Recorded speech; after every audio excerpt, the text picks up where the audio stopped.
company yacu yitwa Nzuri Business Group Limited. Tuba tugufitiye imari nziza cyane, yaba inzu zikodeshwa, inzu zigurishwa cyangwa se ibibanza ndetse n'indi mitungo yose itimukanwa. Uramutse kandi ushaka kuduha umutungo wawe ngo tukugurishirize, nawe ni karibu cyane kabisa, waza ukahagera ubundi tukagushakira abakiriya.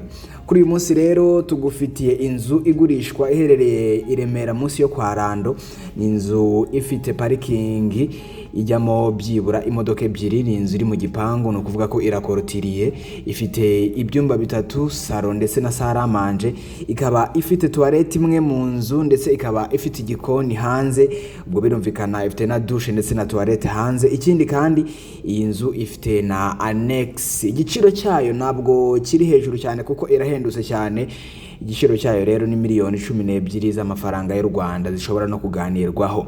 Uramutse ushaka ibindi bisobanuro kuri iyi nzu, wahamagara kuri 07888667 cyangwa se 0782220123. Ushobora kandi no kudusura aho dukorera, ni ku Muhima hafi y'inyubako yahoze ikoreramo Yamaha, neza ugeze kuri feruje zo ku Muhima tubona inzu y'amatafari ahiye yanditseho Shema House.